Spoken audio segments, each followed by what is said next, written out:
আউযু বিল্লাহি মিনাশ শাইতানির রাজিম। বিসমিল্লাহির রহমানির রহিম। আল্লাহুম্মা সাল্লি আলা মুহাম্মাদ ওয়া আলা আলি মুহাম্মাদ কামা সাল্লাইতা আলা ইব্রাহিম ওয়া আলা আলি ইব্রাহিম ইন্নাকা হামিদুম মাজিদ। আল্লাহুম্মা বারিক আলা মুহাম্মাদ ওয়া আলা আলি মুহাম্মাদ কামা বারাকতা আলা ইব্রাহিম ওয়া আলা আলি ইব্রাহিম ইন্নাকা হামিদুম মাজিদ। রাব্বি ইশরাহ লি সাদরি ওয়া ইয়াসসির লি আমরি ওয়াহলুল লিসানি ওয়াগফির কাওলি। সমস্ত প্রশংসা সেই বিশ্ব জগতের মালিক আল্লাহ সুবহানাহু ওয়া তাআলার জন্য, যে আল্লাহ সুবহানাহু ওয়া তাআলা তার এই পবিত্র ঘরে জুমা বারে নিয়ে এসে তার কথা শোনার তৌফিক দান করেছে, তার ইবাদত করার তৌফিক দান করেছে। এই জন্য শুকরিয়া স্বরূপ বলে আলহামদুলিল্লাহ। এবং আল্লাহ সুবহানাহু ওয়া তাআলার কাছে আমরা দোয়া করি যে আল্লাহ সুবহানাহু ওয়া তাআলা আমাদের সকলকে তার সহি কথা বোঝা এবং সহি পথে চলার তৌফিক দান করুন। আল্লাহ যদি রাজি থাকে, আজকে যে বিষয়টা নিয়ে আলোচনা করব সেটা হচ্ছে যে ফ্রি উইল, বা যাকে বলা যায় যে ইচ্ছা শক্তি। তো এইটা আলোচনাটা কেন করছি, এই আলোচনাটা এই কারণে এটা করছি, এটা আমি ভেবেছিলাম একটু পরে করবো, কিছুদিন পরে। তো আমরা যে আগে আলোচনাটা করেছিলাম মুমিনের জীবনে ইমানের গুরুত্ব, সেখানে বলেছিলাম যে একটা পার্ট ছিল যে ইবাদত কবুল হয়েছে কিনা। হ্যাঁ, যখন কঠিন ইবাদত করা হয় অনেক সময় কবুল হয় না। তো সেই আলোচনা একটা বলেছিলাম যে সূরা ইমরানের 141 নম্বর আয়াতে যে আল্লাহ সুবহানাহু ওয়া তাআলা বলেছে কি যে আমি অনেক সময় ঈমানদারদের পরীক্ষা করি যাতে তাদের অন্তরকে পরিশুদ্ধ করে দিতে পারি। তো এই আয়াতটার উপরে দুটো সপ্তাহ আলোচনা করেছিলাম। তো সেইখানে এই বিষয়টা নিয়ে অনেক আলোচনাও করেছিলাম এবং ইবলিসের উদাহরণ নিয়ে এসেছিলাম। তো এই যে আল্লাহ সুবহানাহু ওয়া তাআলা মানুষের অন্তরকে পরিশুদ্ধ করে দেওয়ার কথাটা বলেছে, এইটাকে আরো গভীরভাবে যদি বুঝতে হয় এবং বোঝা দরকার, সেই কারণে আমি ভাবলাম যেহেতু সাবজেক্টটা হয়ে আছে এইটা নিয়ে আলোচনা করা যাক ইনশাআল্লাহ, দেরি না করে। তো এই যে আমরা যে আলোচনাটা করেছিলাম সূরা আল ইমরানের, যদি মনে থাকে 141 নম্বর সূরা উহুদের যুদ্ধের সময়, সেইখানে আল্লাহ সুবহানাহু ওয়া তাআলা কি বলেছিলেন? সেখানে আল্লাহ সুবহানাহু ওয়া তাআলা বলেছিলেন কি যে তোমাদের এই পরাজয়টা আসলে আল্লাহ সুবহানাহু ওয়া তাআলার পক্ষ থেকে এসেছে। আল্লাহ তাআলা পরিশুদ্ধ করেন ঈমানদারকে এবং ধ্বংস করে দেন কাফেরদের তবে অন্তরকে। এবং 154 নম্বর আয়াতেও আল্লাহ সুবহানাহু ওয়া তাআলা এই কথাটা বলেছেন, যেটা লাস্টের দিকে ওইটা আছে। এবং আল্লাহ তাআলা পরীক্ষা করেন, আল্লাহ তাআলা ঈমানদারদের পরীক্ষা করেন এবং তোমাদের অন্তর সামনে যা আছে তা পরিষ্কার করে। এইটাই হচ্ছে মেইন পয়েন্ট। তো এইখান থেকে ফ্রি উইলটা আসছে আলোচনাটা। ফ্রি উইল বলতে ইচ্ছা শক্তি, আমাদের যে ইচ্ছা শক্তিটা আছে। কারণ এইটা কেন, এইটা আল্লাহ সুবহানাহু ওয়া তাআলা আমাদের ঘরে দিয়েছে স্পেশাল ভাবে। যত সৃষ্টি আছে সব সৃষ্টির মধ্যে থেকে আমাদের ঘরে এই ইচ্ছা শক্তিটাকে আলাদাভাবে দিয়েছে। এইটাই অন্য সৃষ্টির থেকে আমাদের ঘরে পার্থক্য করে দিয়েছে। আর এইটার কারণেই আমাদের জবাবদিহিতা করতে হবে, এই ইচ্ছা শক্তিটার কারণে। তো এই ইচ্ছা শক্তিটা কি একটুখানি আলোচনা করে নিই জিনিসটা কি। আমাদের যেটা হচ্ছে কি যে একটা চয়েস, আমরা চুজ করার অধিকার পাই। ইচ্ছা শক্তিটা এটা নয় যে আমি যা খুশি তাই করতে পারি। আমি যদি চাই আমার হাতটা পা হয়ে যাক, পাটা হাত হয়ে যাক, সেটা তো হবে না। আমি হাত দিয়ে চলবো, পা দিয়ে খাবো, সেটা তো হবে না। ইচ্ছা শক্তিটা একটা লিমিটেড এরিয়ায় আমাদের মধ্যে আছে। এবং এটা সব থেকে আশ্চর্যজনক বিষয়, বা এটা যদি চিন্তা করে দেখা যায় যে ইচ্ছা শক্তিটা এমনই একটা জিনিস যেটা আমরা কেবল ইচ্ছাই করতে পারি, কিন্তু বাস্তবে হবে কিনা এই অধিকারটা আমাদের নেই। আমি ভাবতে পারি আমি ডাক্তার হতে পারি, আমি ইঞ্জিনিয়ার হতে পারি, আমি একজন বড় ব্যবসায়ী হতে পারি, আমি বড় লোক হতে পারি, এটা আমার মনের ইচ্ছা। আমি চেষ্টাটুকু করতে পারি, কিন্তু ফলটা আমি পাবো কিনা সেটা আমার জানা নেই। এইটা এমনই একটা বিষয়। এটাকে বলা হয়েছে দিল্লি কা লাট্টু जो भी खाए वो भी पछताए, जो भी नहीं खाए वो भी पछताए। তো অন্যান্য সৃষ্টি যারা ছিল আল্লাহ সুবহানাহু ওয়া তাআলা তাদের যখন জিজ্ঞেস করেছিল যে তোমরা আমানত নিতে রাজি হচ্ছ কিনা, তখন মানুষই রাজি হয়েছিল। তার বদলতে কি ইচ্ছা শক্তি পেয়েছিল। ইচ্ছা শক্তি পেয়ে আমরা কি করলাম, পেয়ে আমরা কতটা সফল হলাম, এটা একটা বিষয়। আর যারা পাইনি তারা কি অসফল হলো, আমার কাছে এটাই মনে হয় যে আমরা পেয়ে কতটা সফল হতে পারলাম, আর যারা পাইনি তারা কতটা অসফল হলো। দিনের শেষে দেখা যায় হয়তো সমানই হয়ে গেছে। হ্যাঁ, তবু মানুষের মর্যাদা আল্লাহ সুবহানাহু ওয়া তাআলা অনেক বড় রেখেছে। যারা ইচ্ছা শক্তিকে ইউজ করে আল্লাহ সুবহানাহু ওয়া তাআলার কাছে পৌঁছে যাবে তাদের মর্যাদা অনেক, যারা পারবে না তাদের উপর আল্লাহ সুবহানাহু ওয়া তাআলা এক কঠিন অবস্থার মধ্যে দিয়ে ফেলবেন। তাই এই ইচ্ছা শক্তিকে আমাদের বোঝা দরকার। তো ইচ্ছা শক্তিকে বুঝতে গেলে মোটামুটি 6টা জিনিস সহজভাবে বোঝা দরকার। একটা মানুষ তার দুটো অবস্থা থাকতে হবে জেনারেলি। একটা হচ্ছে কি, হয় সে ইমানদার থাকবে, না হে কাফের অবস্থায় থাকবে, অবিশ্বাসী অবস্থায় থাকবে, যাকে বলা যায় শিরকি অবস্থায় থাকবে, অথবা তাকওয়া অবস্থায় থাকবে। সেকেন্ড হচ্ছে কি, যে ওই যে গ্র্যাটিটিউড বলেছিলাম, কৃতজ্ঞতা বোধ অবস্থায় থাকবে, না অকৃতজ্ঞ অবস্থায় থাকবে। আর 3 নম্বরটা হচ্ছে কি, যে হয় সে অ্যাগ্রেসিভ অহংকারী হবে, অথবা সে হাম্বেল হবে। ঠিক আছে, এই মোটামুটি ভাবে এই 6টা জিনিস, এই 6টা জিনিসের মধ্যে 3টে জিনিসকে সবসময় অ্যালাইন হলে পরে একটা মানুষ কিন্তু সফল হয়ে যাবে। কোন 3টে জিনিস? যদি এই মানুষটা ইমানদার হয়, অর্থাৎ তাকওয়াদার হয়, যদি এই মানুষটার মধ্যে কৃতজ্ঞতা বোধ থাকে, হ্যাঁ, আর তাহলে কি হয়ে যাবে, এই মানুষটা অটোমেটিক্যালি হাম্বেল হয়ে যাবে। এই মোটামুটি দুটো জিনিস যদি একটা মানুষের মধ্যে, যেমন একটা ইলেকট্রিক লাইন যায় না, দুটো লাইন যখন একসঙ্গে মেলে পাওয়ারটা জ্বলে ওঠে, তেমনি একটা ইমানদারের মধ্যে কৃতজ্ঞতা বোধটা যখন দারুণ ভাবে জেগে উঠবে, অটোমেটিক্যালি সে হাম্বেল হয়ে যায়। হাম্বেলটা কিন্তু তার প্রকাশ, কাজের মধ্যে দিয়ে প্রকাশ করবে হাম্বেল ভাবটা, যে সে নম্র ভদ্র, হ্যাঁ, সে অহংকারী নয়, এই জিনিসগুলো তার মধ্যে দিয়ে প্রকাশ ঘটতে থাকবে। এই দুটো সুইচ যখন একসঙ্গে মিলে যাবে, ইমান আর যখন ইমান অথবা তাকওয়া সঙ্গে যখন কৃতজ্ঞতা বোধটা মিলে যাবে, তখন কিন্তু ওই সুইচটা অটোমেটিক্যালি জ্বলে যাবে, ওটা কিন্তু তার প্রকাশ। আবার একজন ইমানদার ব্যক্তি কিন্তু কি হতে পারে, তার মধ্যে কিন্তু ওই কৃতজ্ঞতা বোধটা নাও থাকতে পারে, সে কিন্তু অকৃতজ্ঞ হতে পারে, যে কৃতজ্ঞতাটাকে ততটা গুরুত্ব দেয় না, এটাকে উপলব্ধি করার চেষ্টা করে না, তার মধ্যে কিন্তু আবার ওই অ্যাগ্রেসিভ ভাবটা চলে আসতো। ইমানদার হলো যদি কৃতজ্ঞতা বোধটা তার মধ্যে ভালোভাবে কাজ না করে, এটা নয় যে এটা না থাকলে ওইটা হবে না, এরকম বিষয় না, থাকলে এটা ভালো, এটা দিয়ে গেলে উত্তম, এই রাস্তা দিয়ে যদি কেউ যায় উত্তম। ওই যদি রাস্তা দিয়ে যদি না যায়, যে আমি অতটা কৃতজ্ঞ নই, এই মনোভাবটা নিয়ে যদি সে যায়, কৃতজ্ঞতা তো আলোচনা করেছি সেপারেটলি 3টে সাবজেক্ট নিয়ে। হাইয়েস্ট লেভেলে কৃতজ্ঞতা কি, যে কারো অবাধ্য চিন্তাধারাকে সম্মান করা, আমার প্রতি তার অবদানকে চিন্তা করে, এটা হচ্ছে হাইয়েস্ট লেভেলে কৃতজ্ঞতা বোধ, আনসেড ফিলিং। আল্লাহ সুবহানাহু ওয়া তাআলা আমাদের যে কথাটা বলতে চাইছে, সেটাকে বুঝে আল্লাহ সুবহানাহু ওয়া তাআলাকে সম্মান করা, তার এই ভাবটাকে, এটা আমাদের জন্য, মুমিনদের জন্য একটা হাইয়েস্ট লেভেলে ইবাদতে পরিণত হবে।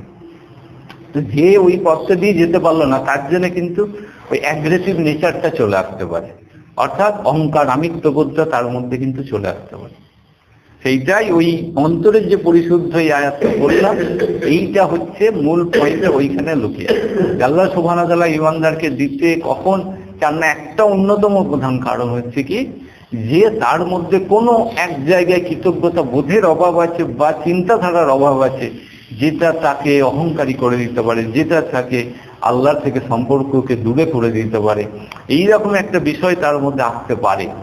সেই বিষয়টা থাকার কারণে এইখানে এই উহুদের যুদ্ধের এই কারণে আল্লাহ সুবহানাহু ওয়া তাআলা বলতে চাইছে, ওইটা থাকার কারণেই আমি কিন্তু ইমানদারদের একটা সুযোগ দিই যে তুমি ওই জায়গাটা থেকে ফিরে এসো, কারণ ওই জায়গাটা তুমি যদি ফিরে আসতে না পারো তাহলে কিন্তু তোমার জন্য প্রবলেম। এবং এটা আমরা দেখেও ছিলাম যে সূরা হাদীদের খুব ইম্পর্টেন্ট আয়াত 22 নম্বর আয়াত কিংবা 21 নম্বর আয়াতে যেটা বলেছিল যে অধ্যত্তকারে আল্লাহ তুমি যাতে আফসোস না করো এবং তুমি যাতে অহংকারী না হও, দুটো সাবজেক্টই আল্লাহ এনেছিল একই সঙ্গে।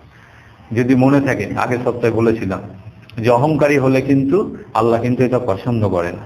তাই এই কারণে এই আলোচনাটা যে ইমানদার হয়েও কিন্তু সে একদিন ওই লাস্ট পার্ট যেটা আছে, হাম্বেল কৃতজ্ঞ না হয়ে সে কিন্তু অহংকারী হয়ে যেতে পারে।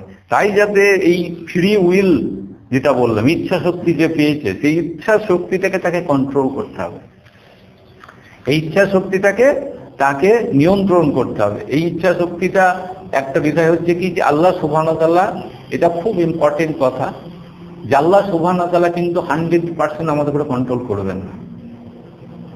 এটা নবীদের ক্ষেত্রেও আল্লাহ সুবহানাহু ওয়া তাআলা এই কথাটা বলেছেন। বিশেষ করে দাউদ আলাইহিস সালাম, মুসা আলাইহিস সালামকে নোয়াহ দিবার সময় ওই দুই জায়গার কথাই আছে। আল্লাহ বলেছে দেখো যেন তোমরা ওদের অনুসরণ না করো বা নিজের চাহিদার অনুসরণ না করো, তাহলে কিন্তু ধ্বংস হয়ে যাবে।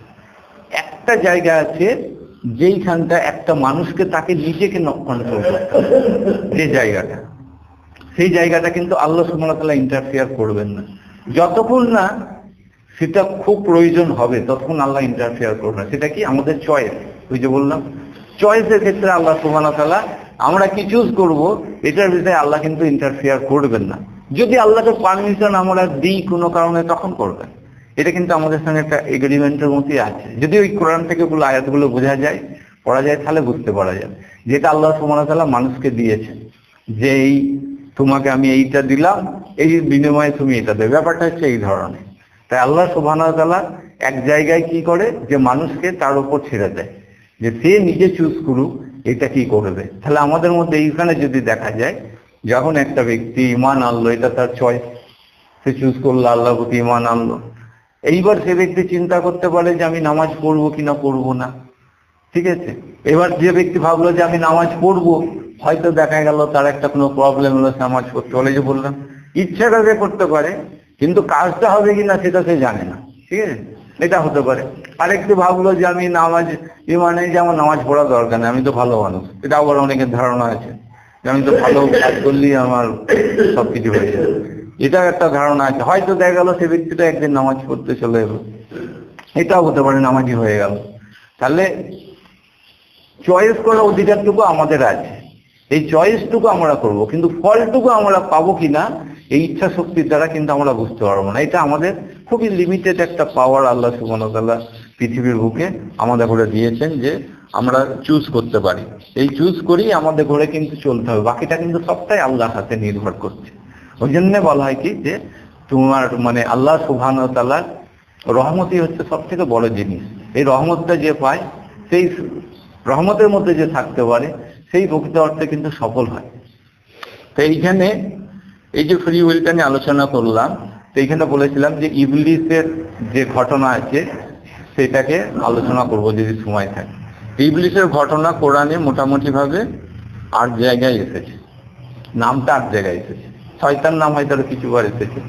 তো এই 8টা ঘটনার মধ্যে সেখানে একটা ইন্টারেস্টিং এক্সাম্পল বলি, রোজা নিয়ে আলোচনা এসেছে মাত্র 2টো আয়াত, স্পেসিফিক উদ্দেশ্য নেই, ঠিক আছে, 3-4টে আয়াত আছে। সালাত পড়ার কথা ছিল, সালাত স্পেসিফিক, নামাজ স্পেসিফিক আলোচনা 2টো আয়াতে আছে আমি যতদূর পেয়েছি। সালাত পড়ার কথা অনেক আছে, বহুত আছে, সালাত স্পেসিফিক আলোচনা নেই। কিন্তু ইবলিস স্পেসিফিক আলোচনা 8বার ইবলিসকে নিয়ে আলোচনা হয়েছে, বড় আকারে আলোচনা হয়েছে। 17 থেকে 18খানা করে আয়াত আছে ছোট হলে, আর বড় হলে সেটা 7 থেকে 8খানা করে আয়াত আছে, বড় বড় আয়াত। তার মানে এইটা কতটা গুরুত্বপূর্ণ একটা সাবজেক্ট। আমি বলবো সকলে চেষ্টা করুন একবার করে অন্তত এই ঘটনাগুলো পড়ুন, নিজে পড়ুন। একবার পড়লে তো হবে না, বারবার পড়ুন, পড়ে এটা বোঝার চেষ্টা করুন। কারণ এইখান থেকে সৃষ্টির সূচনা হয়েছে এবং অনেক কিছু এখানে ক্রিটিক্যাল পয়েন্ট আছে, এবং সেটা বুঝতে হয়তো কয়েক বছরও লেগে যাবে। একবার পড়ে সেটা বোঝা যাবে না, বারবার পড়তে হবে। তাহলে কিন্তু নিজের জীবনের জন্য অনেক কিছু নিজেই সঞ্চয় করে ফেলতে পারবো, যদি আল্লাহ চায়। আল্লাহর কাছে চাইতে হবে, কারণ এগুলো অত্যন্ত ভাইটাল। এই কথাগুলো আল্লাহ সুবহানাহু ওয়া তাআলা মানুষের কাছে পাঠিয়েছে, যাতে এই কথাগুলো মানুষ সে নিজে শোনে, সে নিজে বোঝে, নিজে উপলব্ধি করে, এবং সেখান থেকে সে নিজে সিদ্ধান্ত নিতে পারে। এই কারণে এই কথাগুলো কোরআনের মধ্যে আল্লাহ কোট করে করে পাঠিয়েছে, ঠিক আছে। তো এই ইবলিস সংক্রান্ত যে ওটা বলেছিলাম, যে ইবলিস টপে গিয়েছিল ইবাদত করে, আল্লাহ সুবহানাহু জিন জাতি থেকে এসেছে, যেটা কোরআনে এসেছে, জিন জাতি থেকে এসেছে। তো এই কনভারসেশনটা কি আছে আমি কিছুটা পড়বো, অনেক বড় বড় কনভারসেশন, তো কিছুটা করে পড়বো ইনশাআল্লাহ। পরবর্তীতে কিছুদিন জল সপ্তাহ হয় এটা নিয়ে আলোচনাটা চলবে, ফ্রি উইল, এবং এইখান থেকে ওটাকে বোঝার চেষ্টা করব। তো এইখানে যেটা বলবো যে সূরাটা হচ্ছে সূরা 7 নম্বর সূরা, সূরা আরাফ, আর হচ্ছে সূরা তাহা, এই 20 নম্বর সূরা, ঠিক আছে। এই দুটো সূরাকে ভালোভাবে প্রথম দিকে পড়েন, তাহলে কি হয়ে যাবে, সৃষ্টির শুরুর দিকে কি ঘটনা ঘটেছিল সেটা আল্লাহ সুবহানাহু ওয়া তাআলা ডিটেইলসে কিন্তু ওখানে বর্ণনা করেছে এই দুটো সূরার মধ্যে। আর সূরা হাজর 15 নম্বর সূরা, আর হচ্ছে সূরা সাফফাত 37 নম্বর সূরা, সাফফাত অথবা সাফ 38 নম্বর সূরা। এই দুটো সূরার মধ্যে কনভারসেশনটা আল্লাহর সঙ্গে ইবলিসের কি আছে খুব ভালো করে আছে। তাহলে এই 4টে সূরা মোটামুটি যদি পড়া যায়, আর সূরা ইসরা 17 নম্বর সূরা, ঠিক আছে, তাহলে একটা ক্লিয়ার পিকচার পাওয়া যাবে যে ওই সময় ঘটনাটা কি হয়েছে।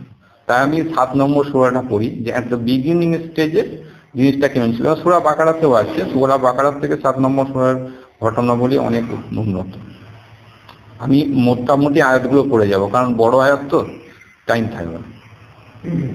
আর অবশ্যই আমি সৃষ্টি করেছি, অতঃপর তোমাদের আকৃতি দিয়েছি, তারপর ফেরেশতাদের বলেছি তোমরা আদমকে চেষ্টা করো, অতঃপর ফেরেশতাদের আল্লাহ বলেছে আদমকে সিজদা করো, অতঃপর তারা সিজদা করলো ইবলিস ছাড়া, সে সিজদাকারীদের অন্তর্ভুক্ত হলো না। তিনি বললেন, আল্লাহ বললেন, কিসে তোমাকে বাধা দিয়েছে যে তুমি সিজদা করছো না, যখন আমি তোমাকে নির্দেশ দিয়েছি?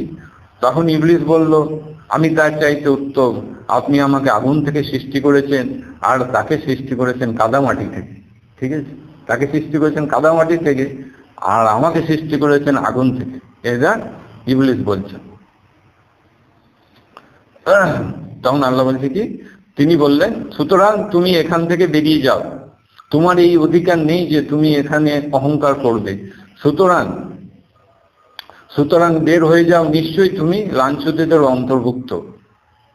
তখন ইবলিস বলল, সেদিন পর্যন্ত আমাকে অবকাশ দিন, যেদিন তাদেরকে পুনরায় জীবিত করা হবে।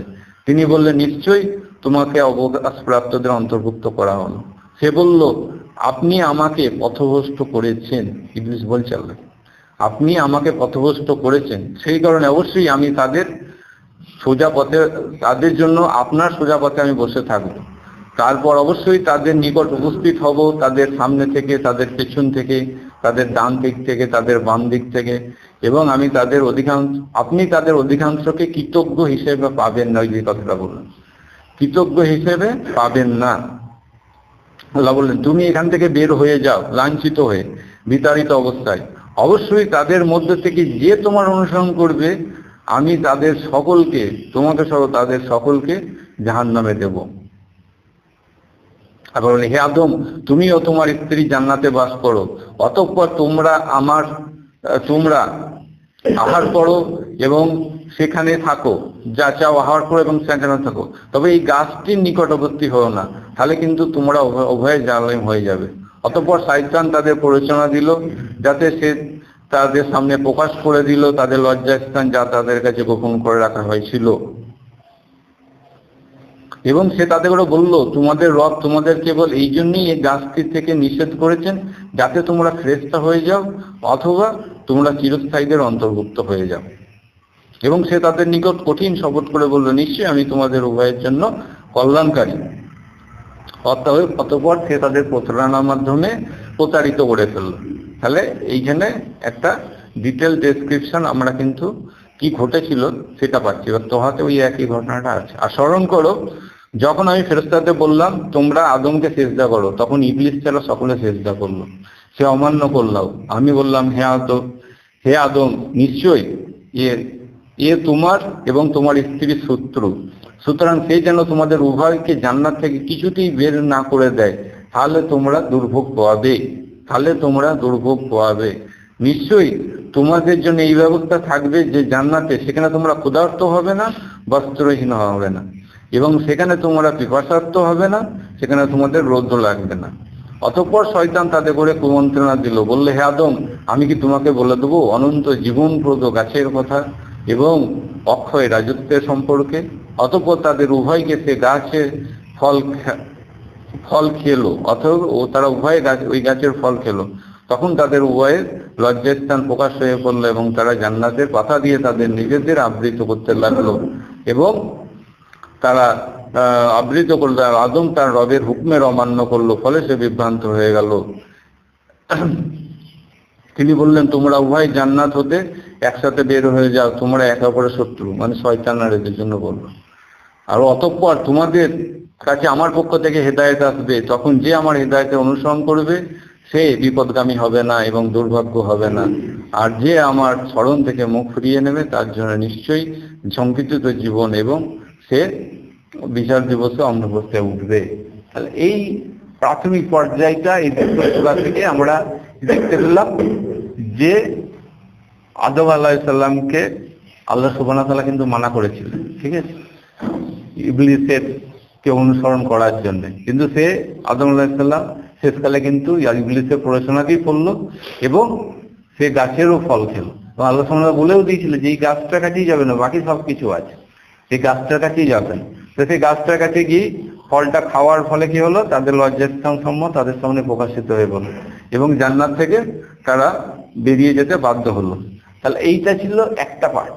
আর একটা পার্ট কিটা বললাম যে আল্লাহর সঙ্গে ইবলিসের কনভারসেশনটা। সেই ইবলিসের যে আল্লাহর সঙ্গে কনভারসেশনটা ছিল সেটা হচ্ছে কি সূরা হাজরেতে এই কনভারসেশনটা ভালো আছে। তো সূরা হাজরের সাদেতে এই কনভারসেশনটা ভালো আছে। তা আল্লাহ সুবহানাহু ওয়া তাআলা বলছেন কি, আল্লাহ বলেন হে ইবলিস, আমার দুহাত দিয়ে আমি যাকে সৃষ্টি করেছি তার প্রতি শ্রদ্ধাবনত হতে কিসে তোমাকে বাধা দিল? তুমি কি অহংকার করলে, না তুমি অধিকতর উচ্চ মর্যাদা সম্পন্ন? সে বলল, আমি তার চাইতে শ্রেষ্ঠ। আপনি আমাকে সৃষ্টি করেছেন অগ্নি থেকে, তাকে সৃষ্টি করেছেন মাটি থেকে। তিনি বললেন, তুমি এখান থেকে বের হয়ে যাও, নিশ্চয়ই তুমি বিতাড়িত, নিশ্চয়ই বিচার দিবস তো তোমার প্রতি লানত। সে বলল, হে আমার রব, আমাকে সেই দিন পর্যন্ত অবকাশ দিন। তিনি বললেন, আচ্ছা, তোমাকে অবকাশ দেয়া হলো নির্ধারিত সময় উপস্থিত হওয়া পর্যন্ত। সে বলল, আপনার ইজ্জতে কসম, আমি তাদের সকলকে বিপদগামী করব, তাদের মধ্যে থেকে আপনার একনিষ্ঠ বান্দা ছাড়া। আল্লাহ বললেন, এটি সত্য, আমি সত্যই বলি, তোমাকে দিয়ে এবং তাদের মধ্যে থেকে যারা তোমার অনুসরণ করবে তাদের করে দিয়ে আমি জাহান্নামকে পূর্ণ করব। এর বিনিময়ে এটা বলছে, তোমাদের ঘরে দিয়ে এবং তাদের মধ্যে থেকে যারা তোমার অনুসরণ করবে তাদের ঘরে দিয়ে আমি জাহান্নামকে পূর্ণ করব। আল্লাহ বলছে এই কথাটা সত্য, আমি সত্য কথা বলছি। সব থেকে কঠিন পাঠ হচ্ছে এই এরিয়াটা, যে আল্লাহ সুবহানাহু ওয়া তাআলা কিন্তু ইবলিসকে ওয়াদা করেছে। কি ওয়াদা করেছে? যে আল্লাহ বলছে, এই যে ইবলিস বললো, এখানে আরেকটা পয়েন্ট আছে, বলে দিই, হে রব, যেহেতু আপনি আমাকে প্রতারিত করলেন, পৃথিবীতে আমি তাদের সামনে পাপকে শোভিত করব, তাদের মধ্যে থেকে আপনার একান্ত বান্দা ছাড়া। তিনি বললেন, এটি আমার দিকে আসার সরল পথ, নিশ্চয়ই আমার বান্দাদের ওপর, প্রকৃত বান্দাদের উপর তোমার ক্ষমতা থাকবে না পথভ্রষ্ট বান্দা ছাড়া যারা তোমার অনুসরণ করেছে। তাহলে সব থেকে কঠিন পাঠ হচ্ছে এই এরিয়ার আলোচনার এই এরিয়াটা। আল্লাহ সুবহানাহু ওয়া তাআলা ইবলিসকে কিন্তু ওয়াদা করেছে যে যে তার অনুসরণ করবে তাকে সহ কিন্তু জাহান্নামে দেবে। এটা খুব ভাইটাল জিনিস, এইটাই হচ্ছে মূল বিষয়বস্তু। এটা কি বলি, এই আয়াতটা যখন আমি শুনি ভাবি আর কি, মনে হয় যেন উদয় পালিয়ে যায়, তার থেকেও ভালো এটা শোনার থেকে। কারণ এইটা এমন একটা বিষয়, এটা আমরা এখন অনুভব হয়তো করতে পারছি না, যে টাইম শেষ হলে পরে আলোচনা করা হবে। কারণ এইটাই কি আমাদের মাঝে সব থেকে কঠিন অবস্থার মধ্যে আমাদের পড়তে হবে। হয়তো আমরা পার পেয়ে গেতাম, কিন্তু এই পয়েন্ট আল্লাহ সুবহানাহু ওয়া তাআলা যে ওয়াদা করেছে ইবলিসের সঙ্গে, এই ওয়াদা কিন্তু চট করে ভঙ্গ হবে না, এর জন্য অনেক কিছু হবে আল্লাহ আমাদের করে। তাই এইগুলোকে বোঝার তৌফিক দান করবে। এবং ফ্রি যে উইল আছে, সেই উইল ব্যবহার করে শয়তান কোথায় পৌঁছে গেছে, আল্লাহকে বলছে যে তুমি আমাকে পথভ্রষ্ট করে, কত বড় তার মানে অহংকার বোধটা কোন জায়গায় পৌঁছে গেছে। তাই এই কারণেই ওই ইমরানের আয়াতটা, যে তোমাদের অন্তরটাকে যাতে পরিশুদ্ধ করা, ইমান এনেছো মানে তুমি সফল নয়, তোমাকে হামবেল হতে হবে, বিনয়ের সঙ্গে যেতে হবে, কৃতজ্ঞতা বোধের সঙ্গে যেতে হবে। তাই আল্লাহ আমাদের করে এইটা বোঝার তৌফিক দান করে এবং পরে আলোচনা করে তৌফিক দান করে।